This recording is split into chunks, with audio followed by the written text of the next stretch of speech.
Philippine culture. There was a ballot that was rejected first. Live mula sa GMA Network Center, ito ang 24 Oras.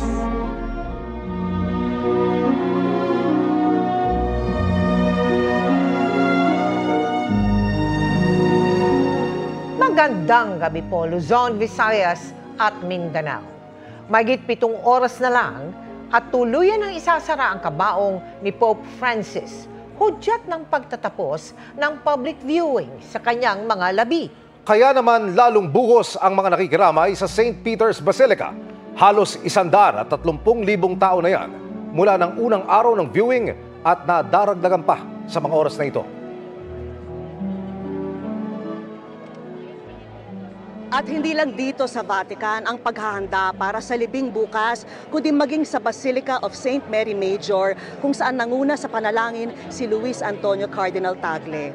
Ang puntod na paglalagakan sa People's Pope, sulyapan po sa pagtutok ni JP Soriano. Dahil huling araw ng public viewing, lalong halos walang patid ang buhos ng mga nais masilip at magpugay sa mga labi ni Pope Francis. Alas 5 ng madaling araw pa lang ay binuksan na ang St. Peter's Basilica kung saan siya nakalagak. Matapos lang ng 3 oras na pagsasara, alas 2:30 ng madaling araw. Mula ng unang araw ng public viewing, ay halos 130,000 tao na ang dumaan sa Basilica para magpugay sa People's Pope. Lahat nagtiis kahit pamaginaw at inaabot ng hanggang 4 na oras ang pila sa ilang punto. Inaasahang madadagdagan pa sila, lalo na sa mga galing sa Italy ngayong Biyernes dahil sa holiday roon. Marami rin ang hahabol dahil alas 8 ng gabi rito o alas 2 na madaling araw oras sa Pilipinas ay isasara na ang ataol ni Pope Francis. Ang rite of sealing of the coffin, pangungunahan ni Kevin Cardinal Farrell, ang Cardinal Camerlengo o mamamahala sa Vatican habang sede vacante o bakante pa ang posisyon ng Santo Papa. Pero bago pa yan ay naghahanda na ang Basilica of St. Mary Major kung saan ililibing ang Santo Papa bukas. Doon ay pinangunahan ni Luis Antonio Cardinal Tagle ang pang-4 na gabi ng pagdarasal ng Rosaryo. Binanggit din doon ni Cardinal Tagle na ipanalangin ang kaluluwa ni Pope Francis at ipaubaya ito sa mga kamay ng Salus Populi Romani ang imahe ng Birheng Maria na nasa Basilica kung saan laging nagdarasal si Pope Francis noong nabubuhay pa siya. Ilalagak ang labi ng Santo Papa sa isang puntod na gawa sa marmol na mula sa Italian region na Liguria kung saan mula ang lolo't lola ni Pope Francis. Ibinili niya yan, gayon din ang pagtiyak na nasa lupa ang puntod na dapat ay simple lang at walang ornamentasyong maliban sa katagang Franciscus na Latin ng kanyang papal name. Bago ihimlay roon ang labi ng Santo Papa ay may funeral mass muna sa St. Peter's Square bukas na siyang tanda ng simula ng Novembiales, ang tradisyon ng 9 na araw na pagluluksa at mga misa para sa kaluluwa ng Santo Papa. Magsisimula ang misa alas 10 ng umaga sa Vatican o alas 4 ng hapon, oras sa Pilipinas bukas. Inaasahang tatagal ang funeral ng mahigit 2 oras. Sa linggo ng umaga naman bubuksan sa publiko ang puntod ng Santo Papa. Sa gitna ng paghahanda ay isinagawa rin ng College of Cardinals ang ika-3 nilang General Congregation kung saan nanumpa na sila kaugnay ng pagiging sekreto ng magaganap sa conclave o yung pagpili ng susunod na Santo Papa. May iba na ring napagkasunduan bagamat hindi patiya ang eksaktong petsa ng conclave na posibleng masimulan bago ang May 6. Para sa GMA Integrated News, JP Soriano, nakatutok 24 oras. Silipin naman po natin ang mismong paghahanda dito sa St. Peter's Basilica kung saan hindi lang pwesto ng mga makikiramay ang inayos kundi pati mga medical tent. Pati pagdating ng mga world leader, pinaghahandaan ng iba't ibang embahada. Kasama na rito sina Pangulong Bongbong Marcos at First Lady Lisa Marcos na nakarating na dito sa Roma.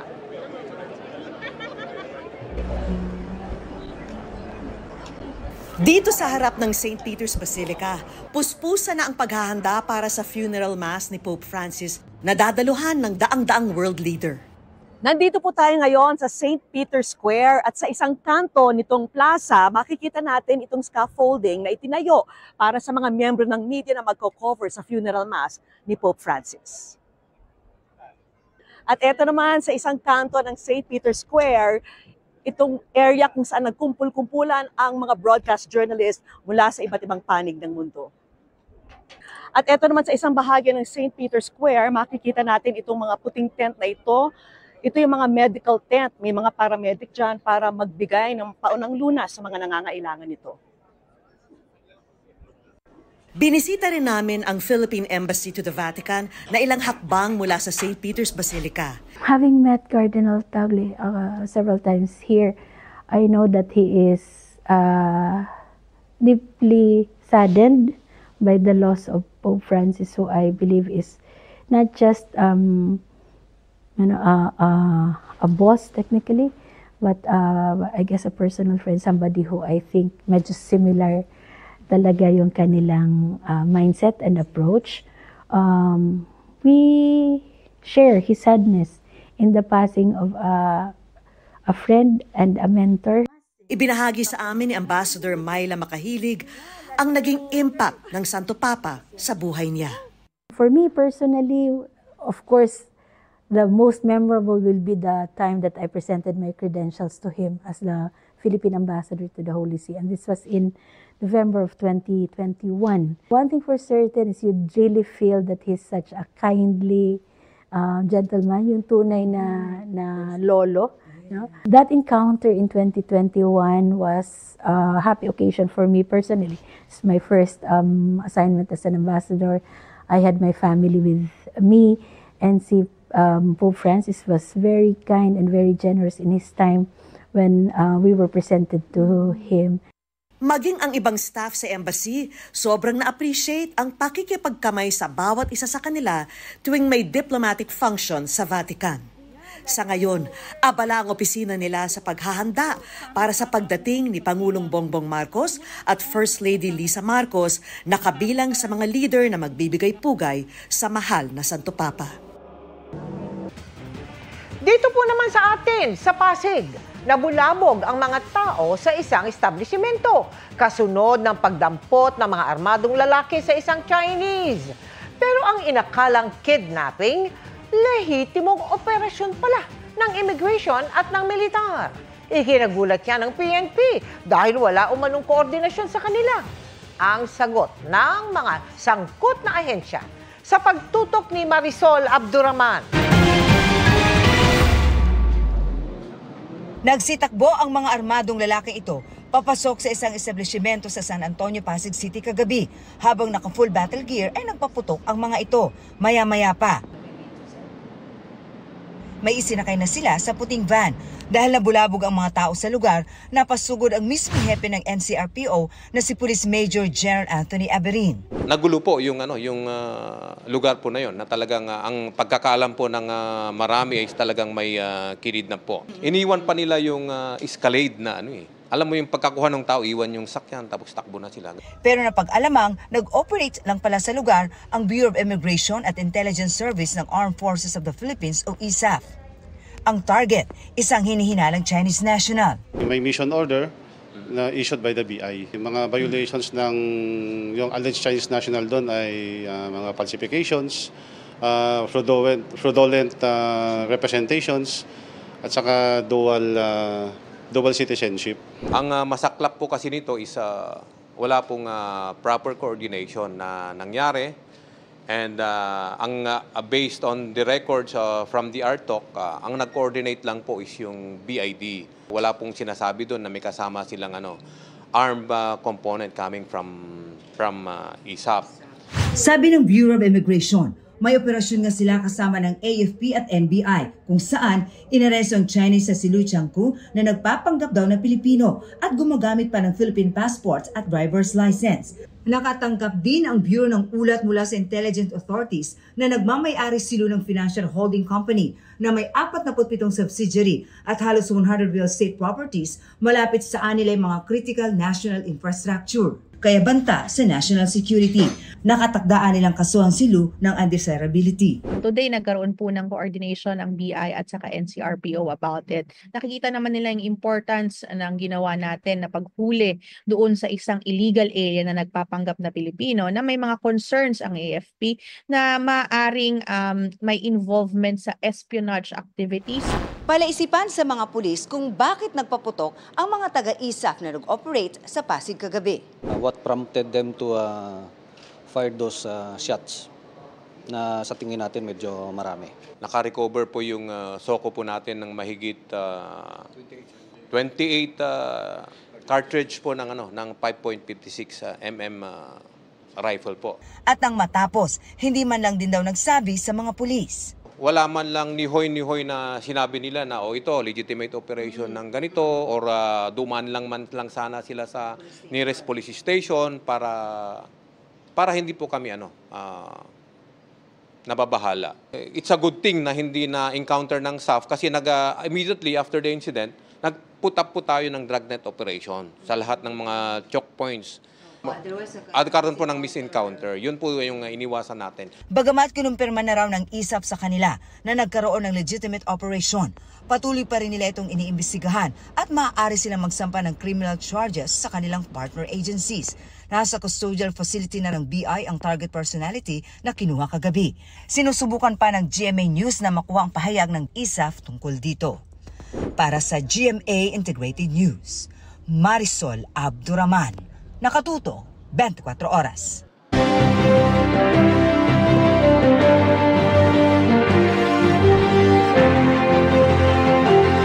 Pinaiimbestigahan na ng Pangulo ang umano'y mga indikasyong nakikialam ang China sa eleksyon sa pamamagitan ng pagsuporta o paninira sa ilang kandidato. Ibang paraan ng pakikialam naman ang binanggit ng COMELEC na nasasagap ng intel community. Itinanggi naman ng China ang alegasyon. Nakatutok si Mark Salazar. There are indications, Mr. Chairman, that information operations are being conducted that are Chinese state-sponsored in the Philippines and are actually interfering in the forthcoming elections. Pahayag ng National Security Council sa Senado kahapon, may indikasyong nakikialam ang China sa 2025 elections sa pamamagitan ng pagsuporta o paninira sa ilang kandidato. Nakarating na ito kay Pangulong Bongbong Marcos at pinaiimbestigahan na ayon kay PCO Undersecretary Claire Castro. Ito po ay talaga nakakaalarma at paiigtingin pa po natin ang sa utos na rin po ng ating administrasyon na imbestigahan ng malalim para malaman po natin kung ano man ang katotohanan patungkol po dito. Pero sabi ngayon ng China Foreign Ministry, sumusunod ang China sa prinsipyo ng hindi pakikialam sa anilay domestic affairs ng ibang bansa. Wala rin anila silang interes sa pakikialam sa eleksyon sa Pilipinas. Para sa Commission on Elections, totoo at seryoso ang banta ng sinasabing foreign intervention sa eleksyon, bagamat wala itong tinukoy na bansa. Hindi rin tungkol sa paninira o pagsuporta sa kandidato ang tinukoy ng COMELEC at hindi rin pagsabotahe sa mismong eleksyon.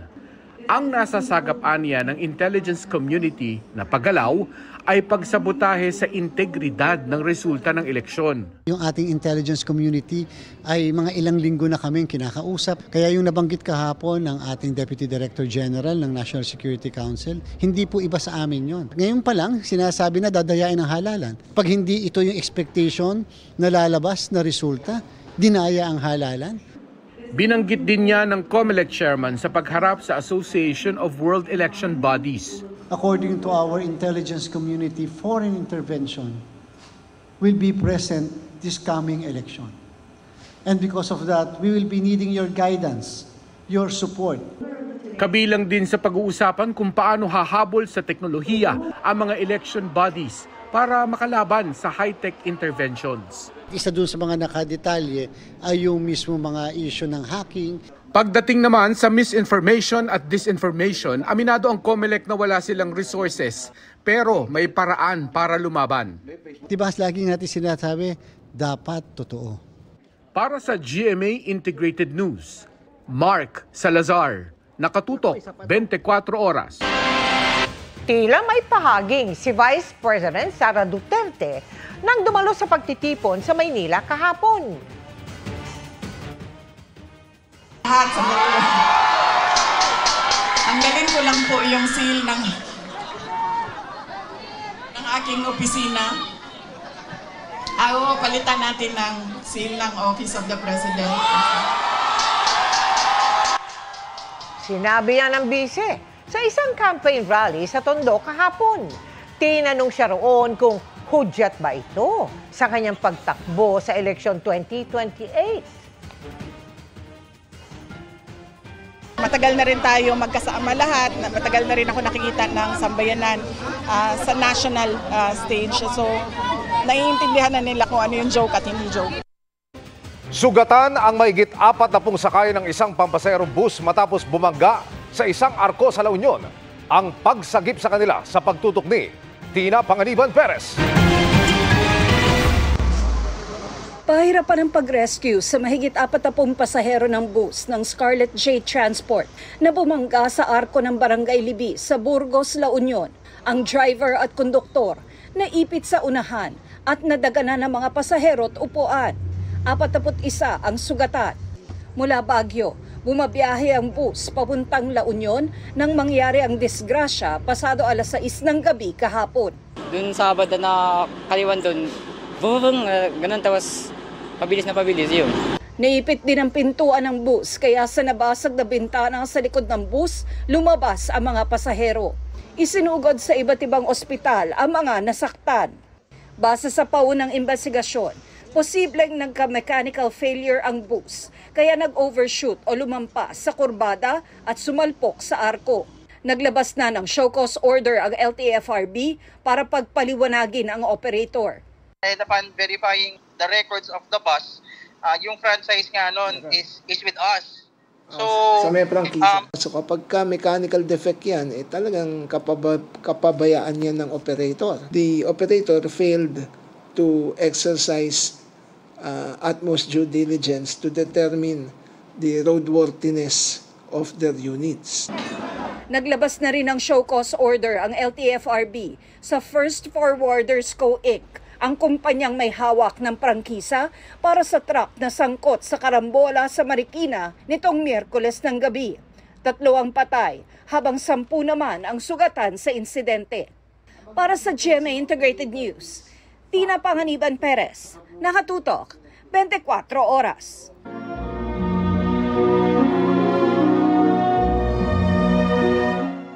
Pope Francis bukas ang mga pagtitipon ng mga kardinal mula sa buong mundo para pag-usapan ang tatahaking direksyon ng Simbahang Katolika. Ika-4 na General Congregation ang naidaos na kanina. Bahagi ng pagkilala nila sa isa't isa bago ang conclave kung saan pipiliin ang susunod na Santo Papa.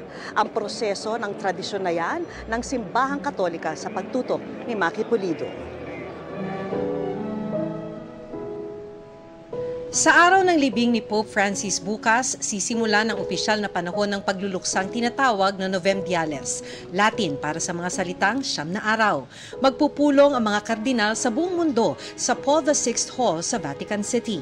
Pinag-iisipan nila at pinagninilay-nilayan, ano na yung estado ngayon ng mundo? Ano na ang misyon ng simbahan sa ngayon? At anong uri ng Santo Papa ang kakailanganin para mamuno sa simbahan sa panahon ngayon? Pagkatapos ng Novemdiales, maaari nang isagawa ang conclave kung saan ihahalal ng College of Cardinals ang susunod na Santo Papa. Ang conclave ay hindi to katulad ng eleksyon sa Pilipinas, no? Na may bigayan ng ayuda, may kampanya, may alyansa, no? If you look at the conclave, no? It's actually an extended prayer.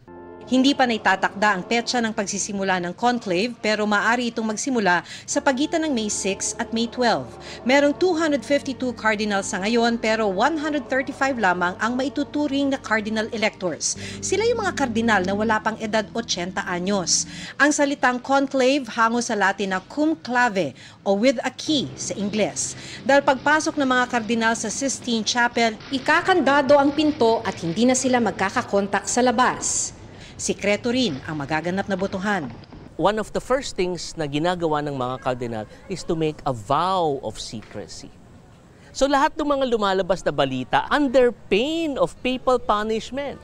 Halimbawa, pari ako, tapos if I violate that vow, pwede akong tanggalan ng, for example, ng faculty na magmisa. Suot ang kanilang worship attire, boboto ang mga kardinal ng hanggang 4 na beses sa isang araw. I think may discussions, no? Pero definitely walang kampanya. Kailangan ng 2/3 ng boto o boto ng 70 kardinal.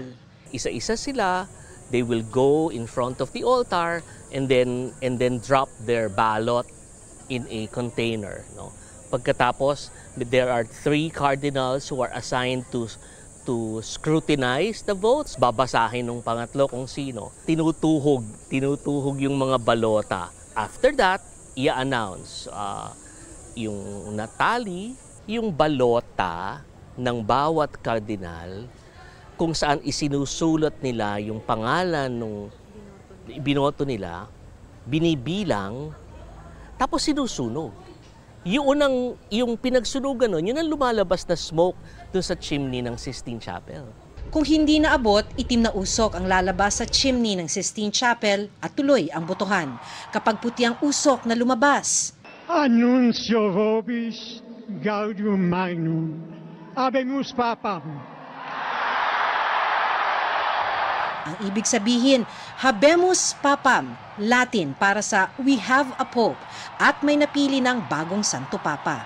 Ang paghirang ng Santo Papa ay hindi makataong politika, kundi hinihirang ng Espiritu Santo. No? So it's the Holy Spirit that leads the minds and the hearts of the cardinals towards the selection of the new Pope. Itong panahon ngayon ng Novemdiales, ipagdasal natin mga kardinal. Para sa GMA Integrated News, Maki Pulido, nakatutok, 24 oras.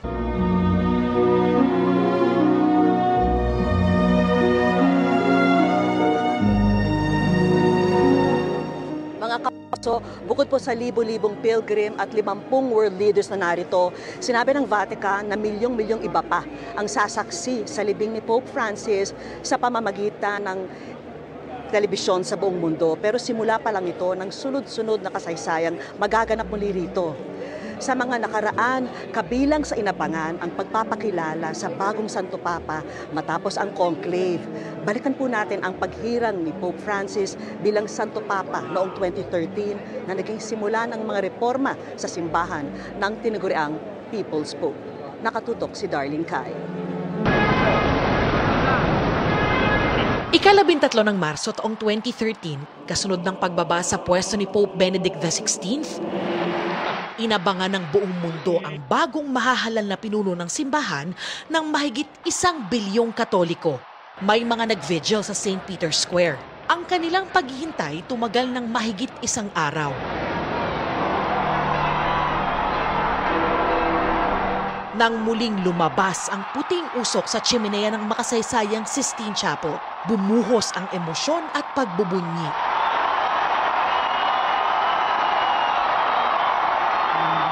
Habemus papam.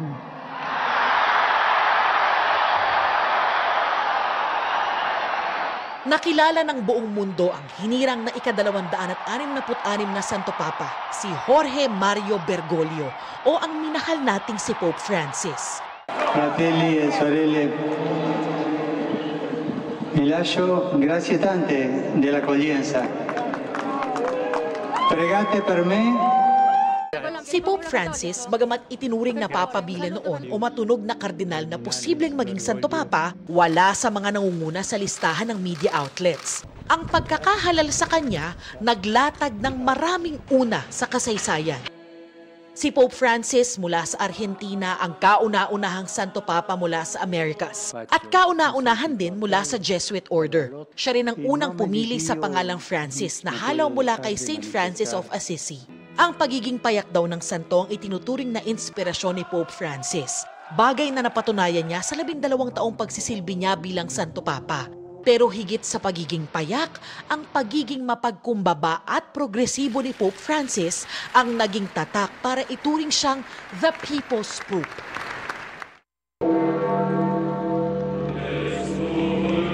At kasunod ng kanyang pagpanaw, tulad din ng libu-libong nag-abang sa kanya sa unang pagkakataon bilang Santo Papa, dagsa ang mga tao hindi lang ng mga Katoliko, kung hindi maging ng iba't ibang relihiyon, sektor at nasyonalidad na nais siyang bigyang pugay sa huling pagkakataon. Para sa GMA Integrated News, Darlene Kai, nakatutok 24 oras. Mga kapuso, nagbabalik ang proof of purchase promo ng GMA, ang Kapuso Big Time Panalo. Kaya sali na sa mas pinalaking Kapuso Big Time Panalo Season 3. Over 11. Sino Kuya Kim at Mikey Quintos ang bagong maghahatid ng big time papremyo na over 11 million pesos. Kabilang pa sa pwedeng mapanalunan ang tig 1 million pesos sa 7 lucky mamimili and sari-sari store owner sa Grand Draw. Ang kailangang gawin, bumili ng participating brands, ilagay sa sobre kasama ng inyong detalye at ihulog sa mahigit 1,000 drop boxes nationwide. Magsisimula ang sending of entries sa susunod na linggo, May 3 at magtatagal hanggang July 11. Paalala lang mga kapuso, mag-ingat sa fake news, fake Facebook accounts o scam texts. Tutok lang sa GMA at official social media pages para sa announcements at complete mechanics.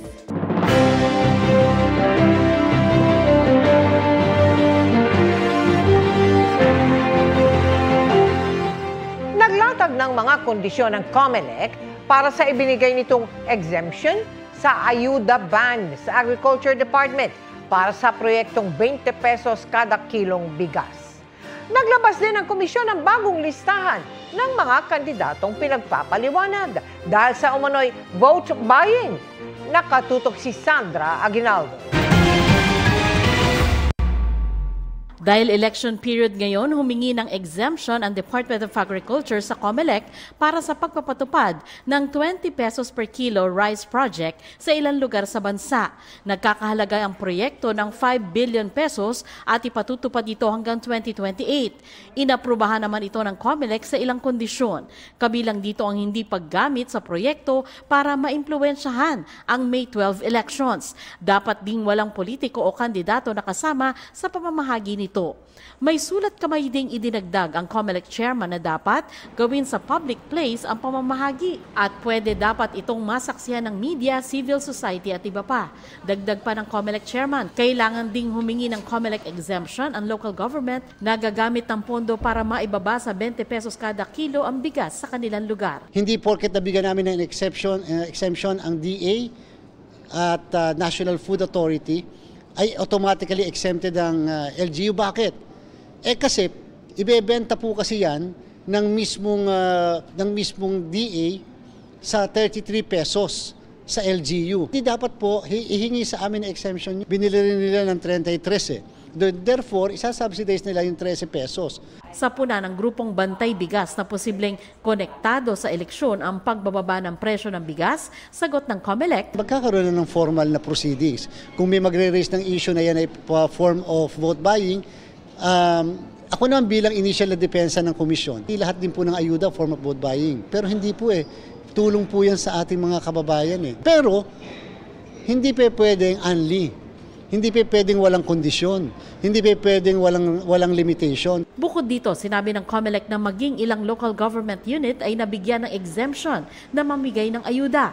Pero paalala ng COMELEC, dapat walang pangalan ng politiko ang mga items na pinamimigay ng LGU at wala ding mga TARP ng politiko sa lugar.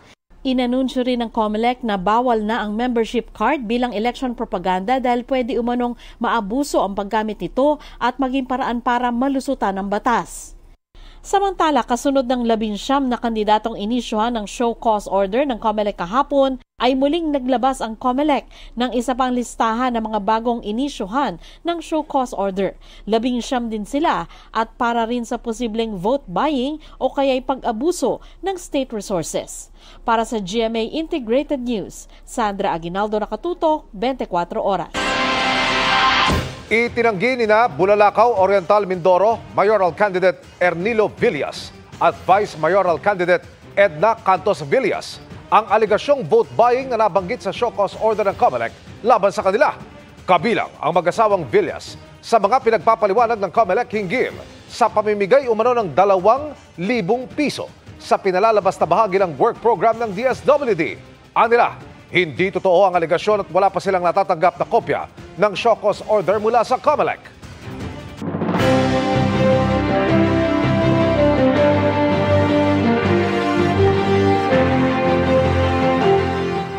Naglatag ng mga kondisyon ng COMELEC para sa ibinigay nitong exemption sa ayuda ban sa Agriculture Department para sa proyektong 20 pesos kada kilong bigas.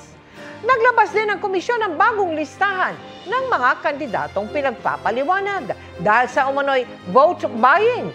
Nakatutok si Sandra Aguinaldo. Dahil election period ngayon, humingi ng exemption ang Department of Agriculture sa COMELEC para sa pagpapatupad ng 20 pesos per kilo rice project sa ilang lugar sa bansa. Nagkakahalaga ang proyekto ng 5 billion pesos at ipatutupad ito hanggang 2028. Inaprubahan naman ito ng COMELEC sa ilang kondisyon. Kabilang dito ang hindi paggamit sa proyekto para maimpluwensyahan ang May 12 elections. Dapat ding walang politiko o kandidato na kasama sa pamamahagi nito. May sulat kamay ding idinagdag ang COMELEC chairman na dapat gawin sa public place ang pamamahagi at pwede dapat itong masaksihan ng media, civil society at iba pa.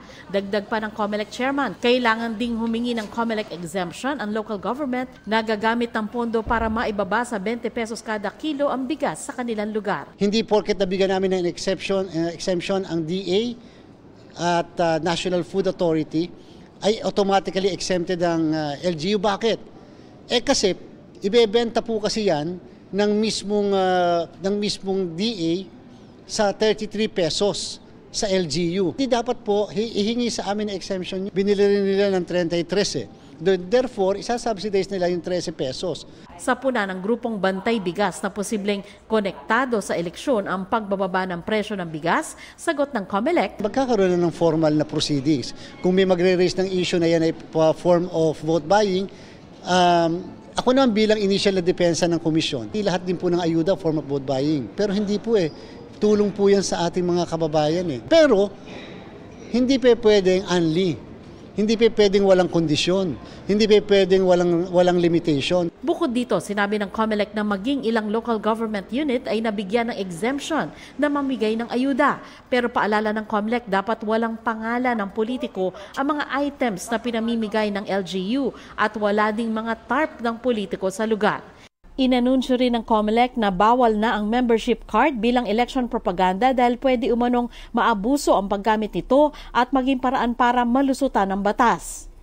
Samantala, kasunod ng 19 na kandidatong inisyuhan ng show cause order ng COMELEC kahapon, ay muling naglabas ang COMELEC ng isa pang listahan ng mga bagong inisyuhan ng show cause order.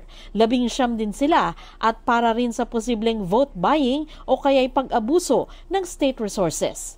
Para sa GMA Integrated News, Sandra Aguinaldo, nakatutok, 24 oras.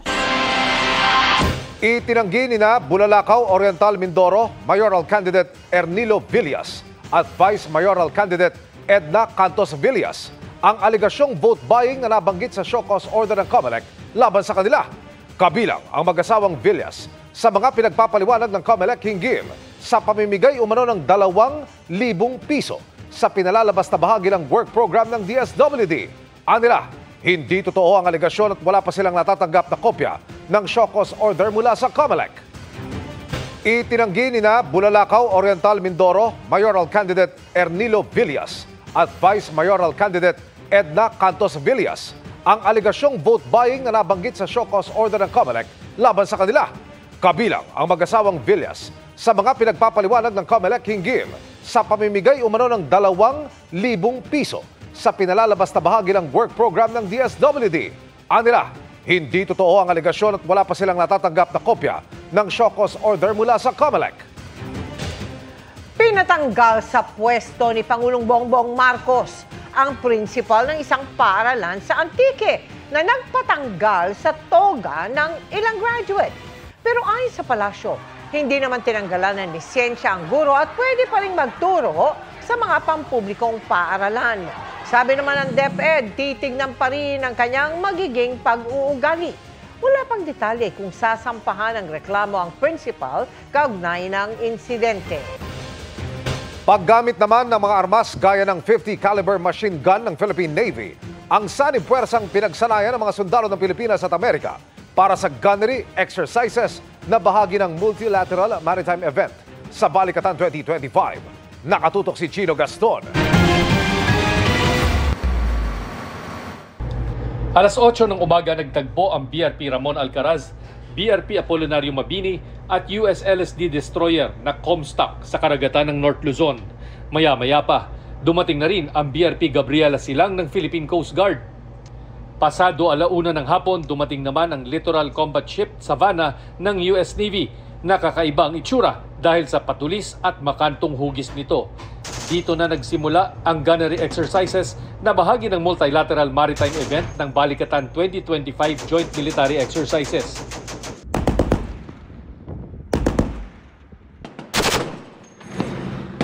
Isang pulang boya ang ginamit na target dito sa gunnery exercises na ginawa sa karagatan ng North Luzon. Ito ay para masukat ang husay at galing ng mga crew ng mga kalahok na barko sa paggamit ng kanilang mga armas gaya ng 50 caliber machine gun na ito ng Philippine Navy.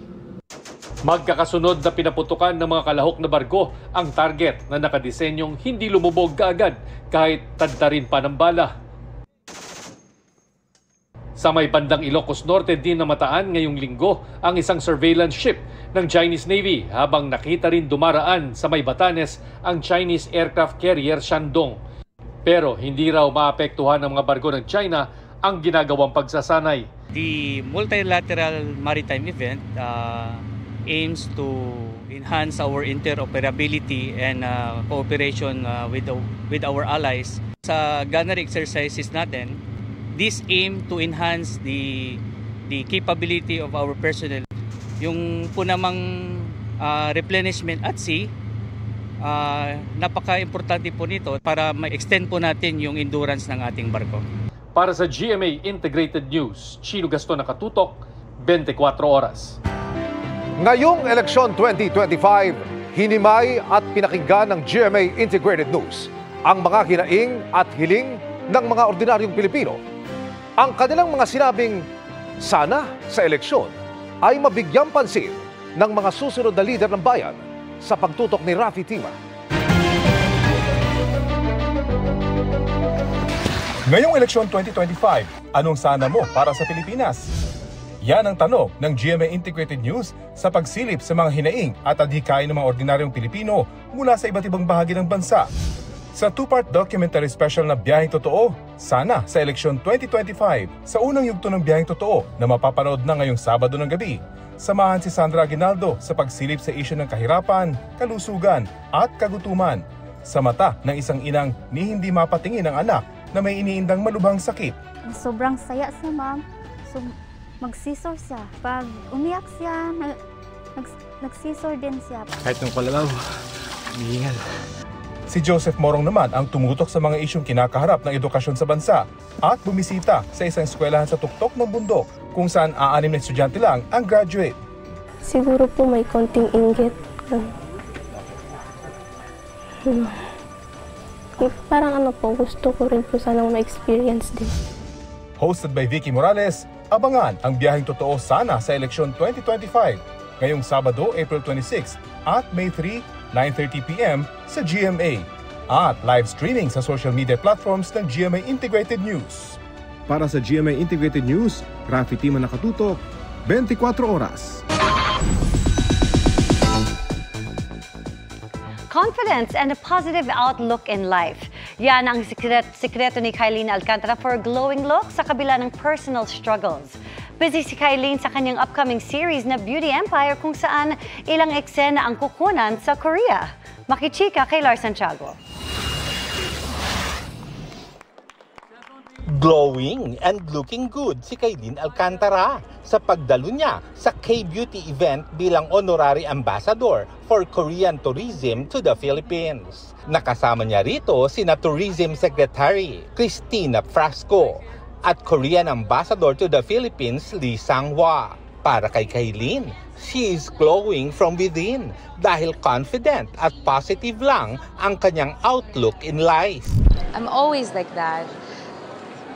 Yeah. I don't know what to say. Yeah, thank you po.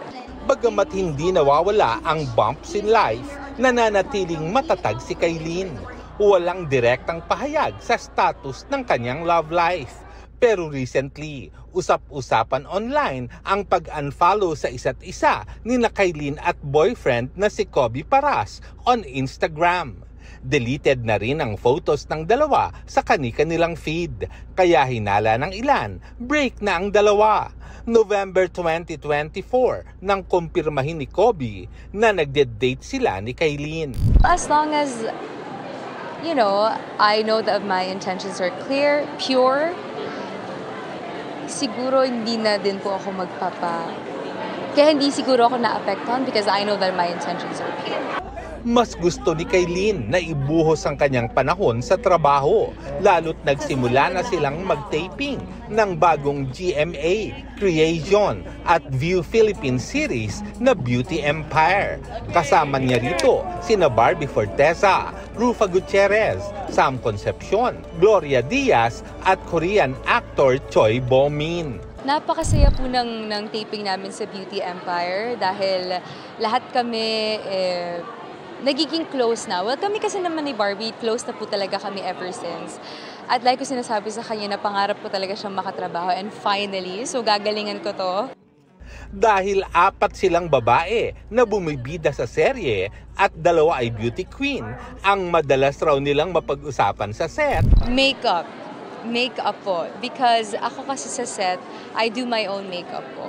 So, si Miss Gloria and si Miss Rufa, and even si Barbie, parang, paano mo nagagawa yan? Ganyan, hirap. Iisipin mo pa lines mo, ganyan. Or sabihin nila, ganyan ang blush on mo, ganyan, ano yan? So, sinasabi ko po sa kanila. Sa susunod na buwan, pupunta sa Korea ang team ng Beauty Empire para mag-shoot.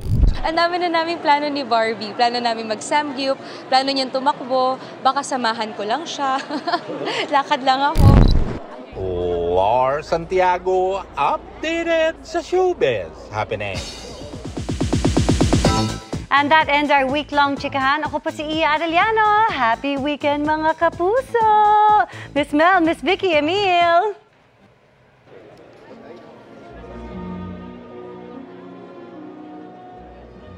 At mga kapuso, nasa huling 6 na oras na lang po ang viewing dito bago tuluyang isara ang kabaong ni Pope Francis mamayang 2:00 na madaling araw, oras dyan sa Pilipinas. Patuloy pong tutukan ang latest sa GMA News Online at social media accounts at bukas po sa GMA Integrated News Special Coverage ng libing ni Pope Francis, 3:45 ng hapon sa GTV at sa Facebook at YouTube channel ng GMA Integrated News.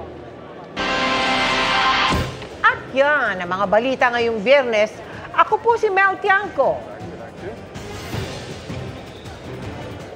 Mula rito sa Vatican City, ako naman po si Vicky Morales para sa mas malaking misyon. Para sa mas malawak na paglilingkod sa bayan, ako po si Emil Sumangil. Mula sa GMA Integrated News, ang News Authority ng Pilipino, nakatutok kami 24 oras.